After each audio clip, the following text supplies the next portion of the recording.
तो आपसे पूछा है 1 minus ten square theta upon 2 minus sine square theta का मान क्या होगा। ये क्वेश्चन है एज इट इज, और ये 2018 के मींस का सवाल है। सवाल बिल्कुल भी कठिन नहीं है। अब देखो दो रास्ते हैं। जैसे सवाल में आपको ये दिया सेक थीटा ए बटे बी। कुछ बच्चे क्या करते हैं, ए और बी का कुछ मान रख लेते हैं। अब ए बी का कोई मान आप रखो, फिर हर एक ऑप्शन को चेक करो, तो ये तो और मुश्किल काम है। हर एक ऑप्शन को चेक करना और मुश्किल काम है। तो मेरे दोस्तों, यार सवाल ना पूरा नहीं बनाना होता।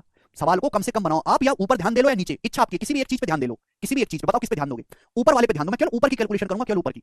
जिसने ऊपर की कैलकुलेशन को समझ लिया मेरे दोस्तों, वो काम कर लेगा। आप बोलोगे हाँ जी सर, ध्यान से सुनिएगा कैसे मेरे दोस्तों। सेक थीटा है ए बटे बी। अब सेक का मतलब होता है हाइपोटेनस बटा बेस ही होता है। तो परपेंडिकुलर जाएगा, परपेंडिकुलर आ जाएगा, फिर पाइथागोरस से root A square minus B square. A square में से बी स्क्वायर घटाएंगे, root A square minus B square. Clear. अब ध्यान से सुनिएगा, ये 1 माइनस टेन स्क्वायर थीटा है। अब टेन स्क्वायर थीटा क्या है? टेन स्क्वायर थीटा है परपेंडिकुलर बटा बेस, यानी कि दिस अपॉन दिस। इसको लंब बटे आधार, under root A square minus B square को बी से भाग देंगे। लेकिन जब मैं स्क्वायर करूंगा तो A square minus B square upon B square ही आएगा मेरे प्यार, भी आएगा कि नहीं? आप बोलोगे हाँ सर, ये ऊपर की कैलकुलेशन है। नीचे की कैलकुलेशन क्या है? जरूरत ही नहीं। भैया आपको बात समझनी चाहिए कि जब मैं ऐसे करूंगा तो ऊपर बी स्क्वायर की यहाँ गुणा होगी बी स्क्वायर, और उसमें से ए स्क्वायर घटेगा, माइनस माइनस प्लस होगा, यानी कि ऊपर दो B square minus A square आना चाहिए, दो बी स्क्वायर माइनस का ए स्क्वायर आना चाहिए। जब मैं ऊपर की कैलकुलेशन करूंगा, नीचे भाग में क्या चल रहा है, बी स्क्वायर, एलसीएम लूंगा B square minus A square minus B square है ये। अब बी स्क्वायर में माइनस माइनस प्लस होगा ना, B square plus B square जोड़ के दो B square minus A square होगा। यार इन स्टेप को दिमाग में करा करो, नहीं कर सकते तो कुछ नहीं होने वाला तुम्हारा।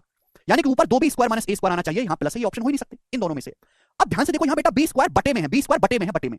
यहाँ तो बी स्क्वायर ऊपर पहुंचा दिया, ये भी गड़बड़ है। बी स्क्वायर बटे में इस ऑप्शन में है, ये सही होना चाहिए था। खत्म। तो अगर आपको ये सवाल एग्जाम में करना है और जल्दी करना है तो आप इस तरीके से करोगे। ये 9वीं का पेपर नहीं कि पूरा करके दिखाना है। 9वीं में तो दिखाई दिया ना पूरा करके, उसके नंबर भी मिले, नंबरों का चार्ट डालो, कोई इज्जत नहीं उनकी। 100 रुपए की नौकरी नहीं मिलने वाली उसकी 9वीं की मार्कशीट से। मोबाइल की दुकान की भी लायक नहीं है वो। बताओ पूरा करके क्या मिला तुमको? 9वीं के नंबर 2 कौड़ी के। ठीक है, अरे समझे? अब आपको कम से कम जल्दी करना, जल्दी आंसर आना चाहिए, साम दाम दंड भेद कैसे भी करके, दैट्स इट। मेरे पास ये जो ऑप्शन दिया, मुंह फुकाने को थोड़ा दिया है, इनका इस्तेमाल करो।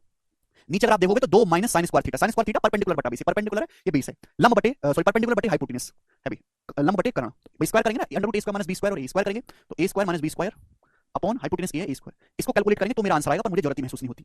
ठीक है जी, चलिए सभी को बात समझ में आई? आप बोलोगे हाँ जी सर बात तो समझ में आई है। ठीक है भाई, चलो तो आज की क्लास को हम यहीं पे छोड़ेंगे भाई साहब। ओके।